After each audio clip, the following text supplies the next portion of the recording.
여러분들이 잘 아시는 것처럼 제가 일반적으로 구약의 말씀을 전할 때에는 어쩔 수 없이 전체 이야기를 잘 이해하기 위해서 본문을 길게 잡고 말씀을 전합니다. 하지만 신약의 본문을 잡아서 말씀을 전할 때에는 비교적 짧게 본문을 잡아서 말씀을 전할 때가 많습니다.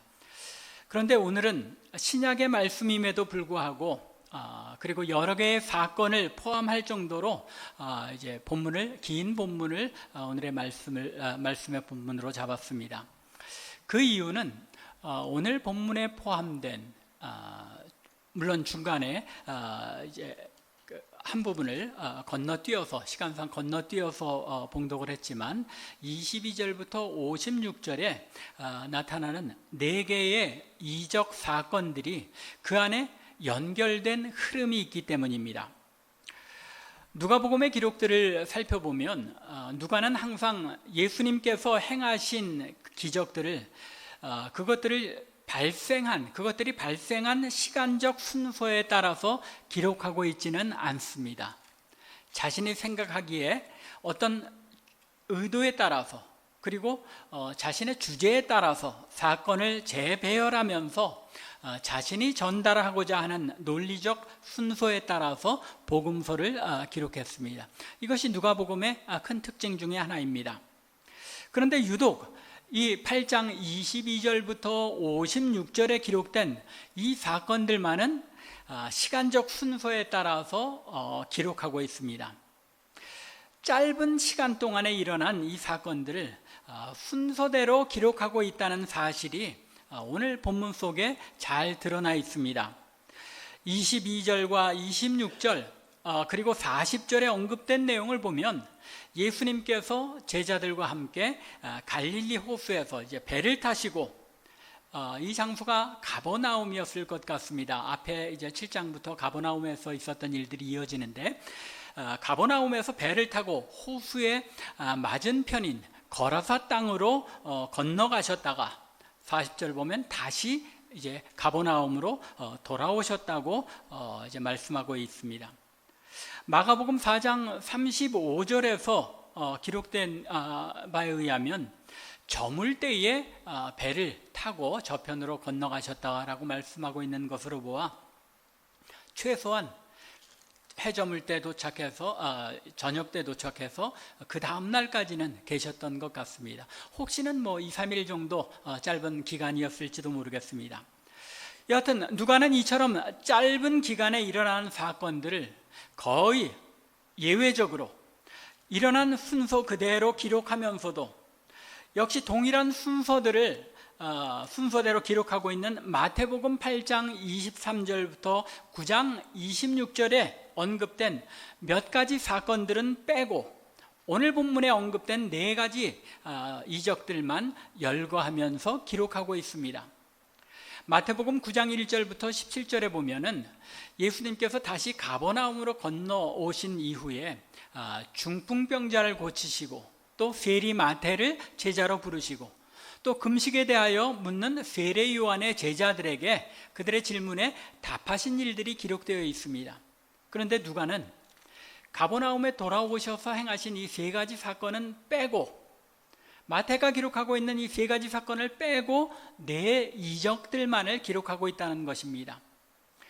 누가가 이렇게 마태가 언급한 몇몇 사건들은 제외하고 예수님께서 베푸신 4가지 연속된 이적들만 기록한 것은 이 4가지 이적 사건들 사이에 예수님께서 의도하신 특별한 연관성이 있다고 보았기 때문입니다. 그러므로 오늘은 연속된 4가지 이적의 사건들을 한 사건 한 사건을 자세하게 살펴보지는 않겠습니다. 왜냐하면 한 사건 한 사건별로 살펴보는 것은 예전에 여러분들이 설교 말씀을 통하여 살펴보기도 했고 또 여러분들이 잘 알고 계시는 사건들이기 때문입니다. 대략적으로만 살펴가면서 누가가 생각하였던 예수님의 의도가 이적을 연이어 베푸신 예수님의 의도가 무엇이었는지를 살펴보는 가운데 하나님의 은혜가 있기를 바랍니다. 첫 번째 사건은 바람과 물결을 잔잔하게 하신 이적입니다. 22절부터 25절의 말씀이죠. 이 사건은 흔히 마태복음 14장 22절부터 33절에 기록된 베드로가 갈릴리 호수 물 위를 걸은 사건과 혼동하고는 합니다. 아마 여러분들 가운데서도 이 배 타고 가면서 일어난 사건, 이 두 가지 사건을 혼동하는 분들이 많이 계실 것입니다. 그런데 베드로가 물 위를 걸은 사건은 벳세다 쪽에서 제자들을 먼저 배를 타고 가게 하신 뒤에 주님께서는 산에 가서 기도하시고 새벽녘에 주님께서 바다 위를, 즉 갈릴리 호수 위를 걸어서 제자들에게 오실 때에 베드로가 어떻게 합니까? 주님이시면 나도 물 위를 걸어서 주님께 오게 하소서 하고 간청하였고, 주님의 명령에 따라서 베드로가 물 위를 걷게 하신 사건입니다. 그 반면에 오늘 본문에서 나타난 사건은 가버나움에서 배를 타고 거라사로 건너가는 중에 바다에서, 호수에서 있었던 사건입니다. 여하튼 제자들과 함께 배를 타고 갈릴리 호수를 건너가는 중에 주님께서 많이 피곤하셨던 것 같습니다. 초저녁이었던 것이 분명한데 배꼽물에서 잠이 드셨던 사이에 어떤 일이 일어납니까? 광풍이 일어나죠. 이 갈릴리 호수에 이제 광풍이 종종 일었던 것 같습니다. 돌풍이 몰아쳐서 배가 뒤집힐 지경에 이르자 제자들이 어떻게 합니까? 주님을 깨우며 주여 주여 우리가 죽겠나이다 라고 주님을 불러 깨우며 호소합니다. 그러자 주님께서 바람과 물결을 꾸짖어서 잔잔하게 하신 후에 제자들을 뭐라고 꾸짖습니까? 너희 믿음이 어디에 있느냐? 도대체 너희의 믿음이 어디가 가버리고 도무지 찾아볼 수가 없게 된 것이냐라고 그들을 꾸짖습니다. 마가복음 4장 40절에서 마가는 이 부분을 이렇게 기록합니다. 어찌하여 이렇게 무서워하느냐? 너희가 어찌 믿음이 없느냐? 어찌하여 무서워하느냐까지 상세하게 기록합니다. 또 마태는 마태복음 8장 26절에서 어찌하여 무서워하느냐? 믿음이 작은 자들아 라고 말하고 있습니다. 그런데 누가는 이 부분에서 마태처럼 믿음이 작다고 언급하지도 않고 또 마가처럼 왜 두려워하느냐 하는 부분을 언급하지 않고 단순하게 너희 믿음이 어디 있느냐라고만 짧게 언급하고 있습니다. 왜 그렇습니까? 제자들의 믿음 없음을 강조하기 위해서 다른 모든 것들을 다 제외하고 왜 믿음이 없느냐라고 간결하게 언급하고 있는 것입니다. 누가는 이렇게 간결하게 표현함으로써 이 사건이 뒤에 계속 이어지는 예수님의 이적을 통하여 제자들에게 믿음이란 것이 과연 무엇인지를 가르치시려는 연속된 사건들의 서론적인 사건으로 보았던 것입니다. 즉, 이 사건을 분기점으로 해서 예수님께서 이어지는 사건에서 제자들, 믿음이 없는 제자들에게 과연 참 믿음이란 무엇인지를 가르치기 위해서 연속적인 이적을 행하셨다는 것입니다. 그래서 두 번째 사건으로 이어집니다. 두 번째 사건은 군대 귀신 들린 자를 고쳐서 이제 돼지의 무리에게, 돼지떼에게 이 군대 귀신이 들려서 호수에 던져지게 한 사건입니다. 시간이 길어질 것 같아서 이 부분을 읽지는 않았습니다. 이어지는 26절 부터 39절에 기록된 이 사건, 성도들에게 많이 알려진 사건은 아닙니다. 거라사 군대 귀신을 쫓아낸 사건이라고도 하는 이 사건이 성도들에게 그리 잘 알려진 사건은 아닌 것 같습니다. 하지만 우리 참빛교회 성도들 정도 되면 성경을 많이 아시고 오랜 신앙생활 가운데 충분히 이 사건에 대해서도 잘 알고 계신 사건이리라 생각합니다. 마가복음에서 저물대에 배를 타고 건너가셨다고 했던 것, 그리고 그 일로 마을에 소동이 일어났던 것으로 보아 주님과 제자들이 이 귀신 들린 자를 만났던 것은 아마도 다음 날 아침 혹은 오전 중에 만났으리라고 추측해 볼 수 있습니다. 여하튼 이 사건에서 중요한 것은 주님께서 귀신 들린 이방인에게서 귀신을 쫓아내어 그를 구원하셨다는 사실이 무엇보다도 중요한 사실이기는 합니다. 그러나 누가는 지금 이 중요한 사실들과 더불어 예수님께서 이 이적들을 행하신 부차적인 그 의도를 규명하고 있는 것이기 때문에 이 사건에서 귀신이 주님을 향하여 외친 말, 실상은 그 사람이 아니라 그 사람 안에 있는 귀신이 주님께 외친 말이죠. 이 말에 주목하고 있는 것입니다. 28절입니다.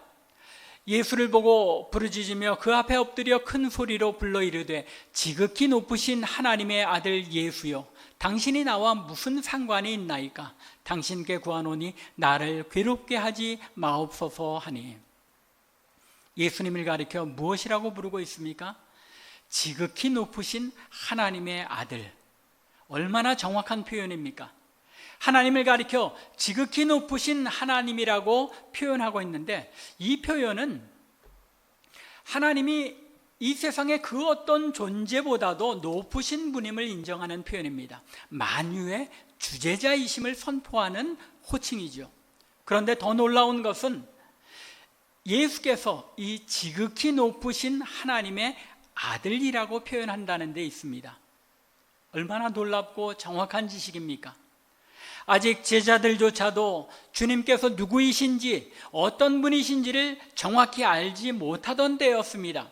그래서 누가가 앞서 25절에서 8장 25절에서 제자들이 주님의 꾸짖음을 듣고 난 뒤에 뭐라고 기록하고 있습니까? 너희 믿음이 어디 있느냐 하시면서 그들이 두려워하고 놀랍게 여겨 서로 말하되 그가 누구이기에 바람과 물을 명함에 순종하는가 하더라. 예수님께서 얼마나 놀라운 분이신가를 놀라고 두려워하고 있기는 하지만 정확하게 그분이 하나님의 아들로 그만한 능력과 권세를 가지고 계시다는 사실을 알지 못했기 때문에 그들이 놀라고 두려워했다는 것입니다. 제자들도 아직 주님이 어떤 분이신지에 대해 정확히 알지 못하던 때였습니다. 주님을 따라다니며 주님께서 행하신 그 많은 이적들을 보았던 제자들조차도 아직도 주님께서 누구이신지 정확히 알지 못하고 깨닫지 못하고 있었는데, 이 귀신은 주님이 누구이신지를 정확하게 알고 있었다는 말입니다. 더욱이 32절의 말씀을 보면 귀신들은 주님께서 자신들을 무적행으로 보내실 분이시라는 것을 분명히 알고 있었습니다. 그들은 주님께서 누구이신지만 알고 있었던 것이 아니라 주님께서 이 땅에 오셔서 또 그리고 장차 행하실 일이 무엇인지를 정확히 알고 있었습니다. 그러나 누가가 말하고 싶었던 것은 귀신들이 이렇게 정확하고 주님이 어떤 분이시며 어떤 일을 행하실 것인지를 확신하고 있었다고 해서 이 귀신들이 구원을 얻는다거나 그것이 구원 얻는 믿음이었다고 언급할 수 없다는 사실을 주님께서 말씀하셨다는 것입니다. 참 믿음은 주님께서 어떤 분이신지 또 무슨 일을 행하셨는지를 아는데 그치는 것만으로 참 믿음이 아니라는 것이죠. 그 알고 있는 지식이, 정확한 지식이 나의 삶에 나와 관계가 있을 때에만 그것이 참 믿음이 되어지는 것인데, 정확한 지식만으로는 충분치 않다는 것입니다. 마치 야고보서 2장 17절에서 뭐라고 말합니까? 이와 같이 행함이 없는 믿음은 그 자체가 죽은 것이라 라고 말하면서 19절에 이르러서 내가 하나님은 한 분이신 줄 믿느냐? 잘 아는도다. 귀신들도 믿고 떠느니라 라고 말씀하고 있는 것과 같습니다. 아마도 야고보가 이 사건, 오늘 본문의 사건을 염두에 두고 이 행함이 있는 참 믿음에 대해서 이야기했던 것 같습니다. 이 야고보처럼 누가는 제자들의 믿음 없음을 꾸짖으신 주님께서 믿음이라는 것은 귀신들이 주님을 정확히 안다고 해서 그것이 구원 얻는 믿음은 아니라는 사실을 이 사건을 통해서 말씀하고자 하셨던 것으로 생각했던 것입니다. 즉 구원 얻는 믿음이라는 것은 그저 하나님에 대하여 그리스도와 그가 행하신 일들에 대하여 정확히 알고 확신하는 데 있는 것이 아니라는 말입니다. 이것을 가리켜 우리는 역사적 믿음이라고 이야기합니다. 이 역사적 믿음이라는 것은 우리가 나폴레옹이 살았다는 것을 믿지요. 또 나폴레옹이 어떤 일들을 행했다는 것을 알고 그랬다고 확신합니다. 그런데 이것은 나와 아무런 관계가 없는 역사적인 사실에 불과할 뿐이라는 겁니다. 그리스도인들 가운데 이 역사적인 신앙을 가지고 있는 사람들이 종종 있습니다. 신학자들 가운데서, 목사님들 가운데서조차도 있습니다. 성경을 잘 알고 성경이 어떤 이야기를 하고 있는지 잘 이해하는 것 같은데, 그러나 그 말씀이 자기 자신의 생명과는 상관이 없는 그런 믿음으로 가지고 있는 사람들, 역사적 믿음을 가진 사람들이 있다는 것입니다.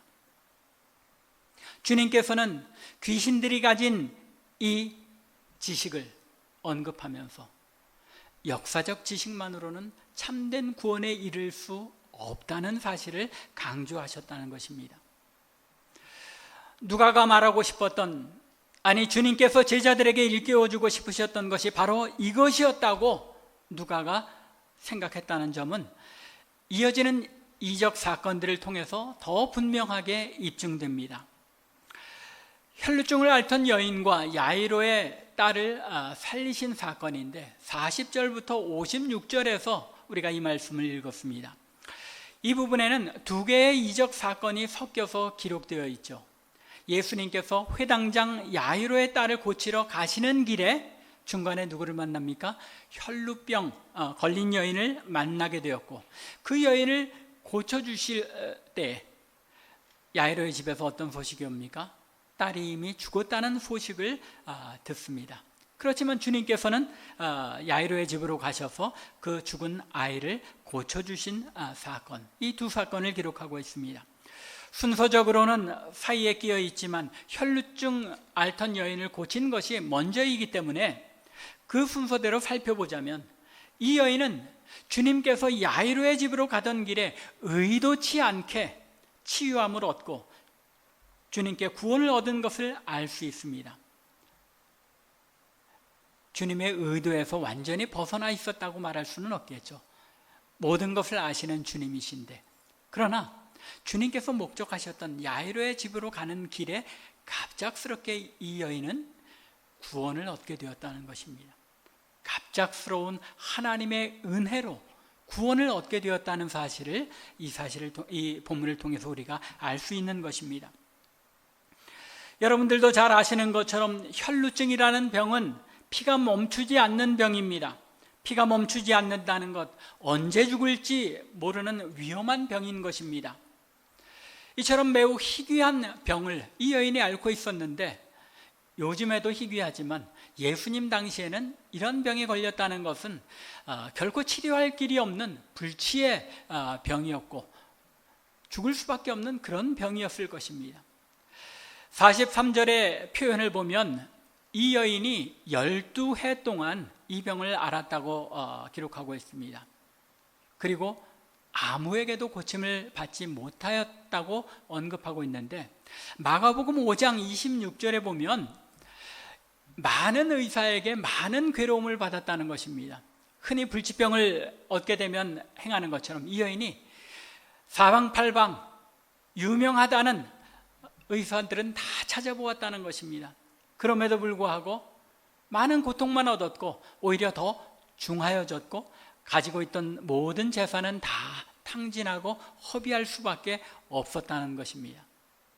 이 여인이 얼마나 절망적인 상황이었는지를 미루어 알 수 있습니다. 더욱이 레위기 15장의 율법에 의하면 소위 유출병이라고도 부르는 이 혈루증은 유대인의 정결법에 따라서 문둥병자처럼 가족들과 그리고 자신의 마을 공동체에서 격리된 삶을 살아가야 했습니다. 이토록 오랜 세월 동안 고통과 절망 그리고 소외 속에서 아무런 소망도 남아있지 않았을 바로 그때에 이 여인이 예수님의 소문을 듣고 찾아 만나게 되었던 것입니다. 마가복음 5장 27절과 28절에 의하면 이 여인이 이런 절망 속에 있을 때에 예수님에 대한 소문을 들었다고 말하고 있습니다. 그리고 그의 옷에 손을 대기만 해도 구원을 얻으리라고 생각하였다고 말하고 있습니다. 이 여인의 믿음이 오래된 믿음이라는 것입니까? 아니죠. 갑작스럽게 하나님의 은혜로 예수 그리스도에게 소망이 있을 것이라는 확신을 가지게 되었다는 것입니다. 하나님의 은혜로 믿음이라는 것은 갑작스럽게 주어질지라도 그 안에 참 구원을 얻는 믿음이 있을 수 있다는 것입니다. 마가의 이런 묘사가 마치 이 여인이 무슨 무속적인 신앙이나 마술적인 신비신앙을 지녔다는 것을 의미하는 것으로 볼 수는 없습니다. 오히려 자신의 병으로 인해 사람들 속에 끼어 있는 것조차도 율법에 어긋나는 절박한 상황 속에서 주님만이 자신의 유일한 소망인 것을 깨닫고 자신이 취할 수 있는 최선의 방법을 택하였다는 것을 알 수 있는 것입니다. 어찌 보면 이 여인으로서는 목숨을 건 믿음의 결단이 담긴 행동, 이것이 무리 가운데 껴서 주님을 만지는 일이었다는 것입니다. 그런데 주님께서 누군가 자신의 옷깃을 만진 것을 아시고 내게 손을 댄 자가 누구냐고 물으십니다. 주님께서 이 엄한 목소리로 누가 내 옷을 만졌느냐고 물으셨을 때 이 여인이 얼마나 큰 두려움에 사로잡혔겠습니까? 심하게는 군중들에게 돌팔매질을 당해서 목숨을 잃을 수도 있는 상황이었습니다. 왜요? 유출병, 또 이 혈루증에 걸린 여인은 부정하다고 여겨졌기 때문에 다른 사람들이 부정한 여인을 만지면 그 사람들도 부정하게 되는 것이었기 때문에 이 혈루병 걸린 여인이 자신들 가운데 있다는 것을 누군가라도 알아본다면 돌팔매질에 맞아서, 돌에 맞아서 죽임을 당할 수도 있었다는 것입니다. 하지만 주님께서 이 여인을 찾으신 것은 그 여인으로 인해 자신이 부정하게 되었다거나 혹은 자신의 능력이 빠져나간 것을 추궁하거나 꾸짖기 위해서 이 여인을 찾은 것이 아니었다는 것입니다. 예수님께서는 이 여인에게 그녀의 병이 나은 것은 예수님의 옷 자체에 신비한 능력이 있어서가 아니라 예수님을 만지기만 해도 자신의 병이 나을 것이라는 예수님을 향한 그녀의 믿음 때문이었다는 것을 정확하게 알려주시기를 원하셔서 누가 자신의 옷을 만졌는지를 찾으셨다는 것입니다. 만일 이 여인이 그냥 갔을 때 어떤 오해가 있을 수 있겠습니까? 내가 예수님의 옷을 만졌더니 병이 나았다. 예수님의 옷 자체에 어떤 구원의 능력이 있는 것으로 착각할 수 있었다는 것입니다. 그래서 주님께서 이 여인을 찾아서 내가 구원을 얻게 된 것은 옷의 능력이 아니라 내 믿음에 근거한 행동의 결과이다라고 지적하고 알려주신 것입니다. 사실 그날 예수님께 모여든 수많은 군중들 가운데 어쩌면 그들 모두가 예수님께 손을 댈 필요가 있는 사람들이었을 것입니다. 그들 가운데 어떤 사람들은 심지어 우연히 예수님의 옷깃에 스친 사람들조차도 있었을 것입니다. 하지만 정작 예수님께 구원의 능력이 있다는 것을 믿으며 손을 내밀어서 절박한 심정으로 주님을 만진 사람은 바로 이 여인 하나밖에는 없었다는 것입니다. 이 여인은 자신이 가진 믿음을 행동으로 옮겼습니다. 참된 믿음에는 행동이 따른다는 것입니다. 병에 시달려 약해진 몸임에도 불구하고 자신과 접촉하는 사람들은 부정하게 된다는 사실을 너무나도 누구보다도 잘 알고 있었음에도 불구하고 이 여인은 믿음의 모험을 하며 군중들 사이에 섞여 들어갔습니다. 그리고 예수님께서 지척에 계셨을 때에 믿음의 손을 내밀어 주님을 만진 것입니다. 제가 늘 구약을 설명하면서 말씀드리는 것처럼 믿음은 명사가 아니고 동사라는 것입니다. 믿음은 행동을 수반할 수밖에 없다는 것입니다. 행동하기 때문에 믿음이 있는 것이 아니고 믿음이 있기 때문에 행동으로 나타나고 그 행동으로 말미암아 그 믿음이 참 믿음인 것이 입증되어진다는 것입니다. 그날 예수님을 따랐던 수많은 무리 가운데 오직 이 여인만이 믿음의 손을 내밀므로써 자신의 믿음을 행동으로 입증하였습니다. 그리고 주님께서는 그 믿음이 참된 믿음이며 그 믿음으로 말미암아 내가 구원을 얻었다라고 선언하신 것입니다.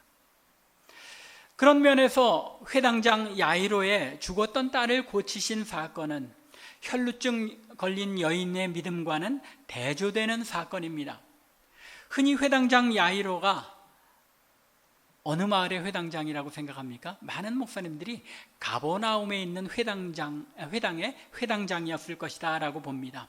이 가버나움 회당은 누가 지어준 것입니까? 앞에 보면 7장에 보면 로마의 백부장이 만들어준, 세워준 회당이 가버나움의 회당입니다. 그렇다면 야이로가 그 가버나움 회당의 회당장이었다면 야이로는 앞에 7장에서 백부장이 자기의 종을 고쳐주시기를 주님께 부탁할 때에 함께 나와서 주님께 이 사람 요청은 반드시 들어줘야 합니다라고 함께 요청하였던 장로들 가운데 한 사람이었을 가능성이 높다는 것입니다.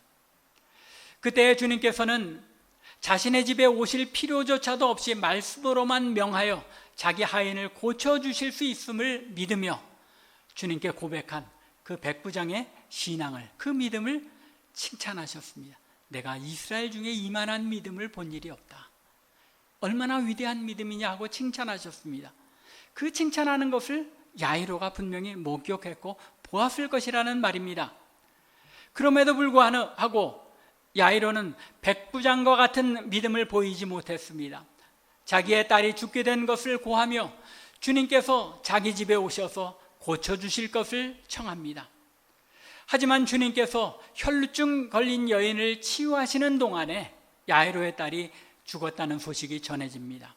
그리고 주변 사람들이 더 이상 주님을 야이로의 집으로 모실 필요가 없지 않느냐, 주님을 괴롭게 하지 말자 하고 하지만 주님께서 그들에게 무엇이라고 말씀합니까?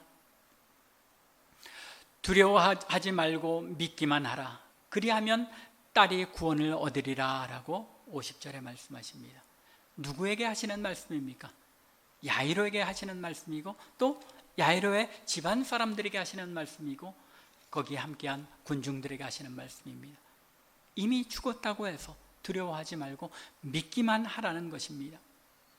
그러면 다시 살리라고, 딸이 구원을 얻으리라고 선포하십니다. 그리고는 야이로의 집으로 가서 죽었던 딸을 살리십니다. 자세한 이야기들 살펴보아야 할 말씀들이 더 많지만 이 말씀에서 중요한 것은 야이로와 주변의 많은 사람들에게 구원을 얻는 참 믿음은 혈루증 걸린 여인처럼 믿고 확신한 것을 끝까지 행하는 믿음일 뿐만 아니라 불가능한 것처럼 보이는 상황 속에 부딪힐지라도 끝까지 주님께 모든 것을 맡기는 믿음인 것을 일깨워 주신 것입니다. 야이로의 믿음을 꾸짖는 동시에 참 믿음이라는 것은 바로 이런 것이다 라고 알려주시는 것입니다. 말씀을 마무리하겠습니다.